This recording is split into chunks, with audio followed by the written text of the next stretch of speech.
దార్లకాంతి గారు అబ్బాయి. అవునండి. బలువూరి మోహన్ రావు వస్తాడు, మెటిండా గారు ఉన్న ఫ్యామిలీ ఆయనది ఆ ఊరి. విన్నారా? కాబట్టి అమ్మా మంచి సంగీతం పాడావు, మాకు చాలా హ్యాపీ. అయితే సంపూర్తి ప్రోగ్రాం కాదు ఇది, అన్ఎక్స్పెక్టెడ్గా ఎక్స్పెక్ట్ చేసి చేసినటువంటి ప్రోగ్రాము. నేను డైలాగుల మనిషిని కానీ సంగీతం మనిషిని కాదు. నేను ఆకాశవాణిలో దుర్యోధన ఏకపాత్రాభినయం వేస్తే ఇది చెప్పుకుంటే బాగోదు కానీ చెప్పండి. మైసభలో అక్కడ గుమ్మం ఉందని చెప్పి భావించి అటు వెళ్ళబోతుంటే గుమ్మం గబిక్కి తనక తగులుంది. అబ్బా ఎంత బెట్టుగా కొట్టుకొని ఈ సింహద్వారము అన్న డైలాగ్ ఎన్టీ రామారావు గారు అడిగాడంట. ఆకాశవాణిలో ఎవరయ్యా ఈ డైలాగ్ చెప్పిందని. అయితే మనం ఇప్పుడు అయ్యగారు ఉన్నారు, క్రైస్తవ విధానంలో ఉన్నాం కాబట్టి తాగుడు ఇవన్నీ పిచ్చి పిచ్చి ఇవన్నీ ఉంటే ఎప్పుడో పెద్ద సినిమా యాక్టర్ అయ్యాడు. మొడకిరీటం అనే సినిమాలో కూడా నేను నటించాను. అవన్నీ గొప్ప చెప్పుకోవడం కాదు, నేను ఎవరికి చెప్పను. నాకు ఒక బెంచీ ఉంటుంది, ఆ బెంచీలో కూర్చుంటా, అయ్యగారికి దండం పెడతా, ప్రార్థన చేసుకుని వెళ్ళిపోతాం, అంతవరకే. కానీ ఒకటి మాత్రం నిజం, కళాకారుడు అనేవాడు చాలా గొప్పవాడు. మీ అందరినీ చూశాక నాకు చాలా ఇన్స్పిరేషన్ కలిగింది. కానీ ఎందుకులే అని నేను అనుకుంటున్నా. కానీ యేసుక్రీస్తు మహత్యం అనే నాటకం రాశారు. దీని తర్వాత రక్తపాశం, మీరు చెప్పిన కథ.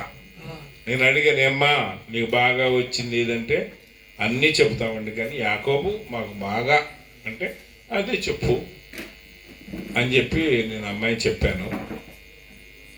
తర్వాత నెక్స్ట్ నాటకం మాది యేసుక్రీస్తు మహత్యం, కొండ మీద ప్రసంగం నుంచి పునరుద్ధానం. అంటే యేసు ప్రభు సమాధి నుంచి లేచాక మాకు లైటింగ్తో పనిలే, సూర్యుడే వచ్చేవాడు. 5 గంటలు ఆడేవాళ్ళం. నన్ను డ్రామాలో పెట్టి మా నాన్నగారిని ఏడుస్తూ ఉన్నాడు, నన్ను పెట్టమేంటి అందరినీ డ్రామా ఆడిస్తున్నావు, నాకు పాత్ర ఇవ్వంటే నువ్వు ఏమేస్తావరా, నువ్వు చిన్నపిల్లడు అనేవాడు. నువ్వు నాకు అయిపోతే ఊరుకోలేను, నేను చాలా ప్రేమ. ఏం చేసుకోడంటే లాజరు సమాధి నుంచి లేచినప్పుడు చచ్చిపోయి 3 రోజులైంది కదా, వాళ్ళకి తెలియాలి.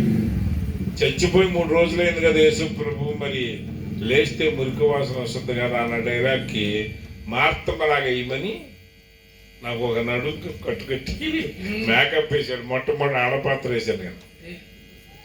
ఇది ఎందుకు చెబుతున్నానంటే ఎవరైనా వెనకపోయినా కళాకారులుగా మనం వినాలి. అప్పుడు మగ్ధలేన మరి వ్యభిచార వృత్తిలో తిరిగినప్పుడు ఆమెను వ్యభిచార వృత్తిలోకి దించిన వ్యక్తి క్లాడియస్ అని ఒక రోల్ ఉంది. మగ్ధలేన నువ్వు అన్నీ సాధించావు కదా, మరి ఇక పెళ్లి చేసుకో అంటాడు. పెళ్ళ చిచి అదేంటి, నాకు అసలు నచ్చదు కదా, అది నచ్చకే కానీ నీ వృత్తిలోకి వచ్చానంటది.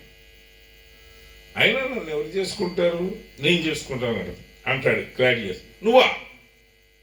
అప్పుడు చిచి అని చెప్పి వెళ్ళిపోతే ఈ క్లాడియస్ డైలాగ్ ఉంది ఏంటంటే, నవపల్లివ శోభిత కుసుమ కోమలంపై పసిడి ఛాయా విలసితముగా శరీరంపు కలిగి ఎదుటివారి నిట్టే నిమేష మాత్రమేనా నిలబెట్టి చెకుతల చేయగలట్టి చిలిపి కన్నుల వాల్చూపుల తూపులు కలిగిన మేరీ,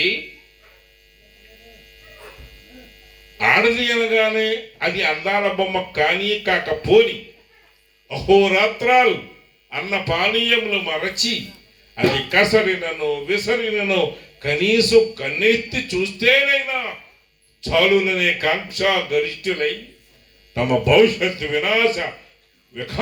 వినాశనానికి తలయొక్కి బుగ్గిపాలైపోతున్నారు కదా నేటి యువతరం మేరీ అని అంటారు.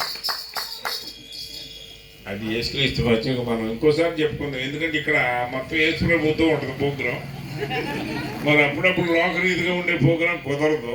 మేము మా నాన్నగారు రాసిన నాటకం ద్వారా, మేము చేసినటువంటి పాత్రల ద్వారా ఈ సమాజానికి అందించినటువంటి సేవ గర్వంగా నేను చెప్పుకునేది ఒక 10 లక్షల మంది 10 లక్షల మంది సంతకము చదువు లేని వారికి యేసుక్రీస్తు కొండ మీద ప్రసంగం ఏంటి, లాజరు ఏంటి, యేసేబీజు 12 మంది కుమారులు ఏంటి, రక్తపాశం ఏంటి, సాంసన్ డెలీలా ఏంటి, తప్పిపోయిన కుమారుడు అనే నాటకాన్ని చదువు రాక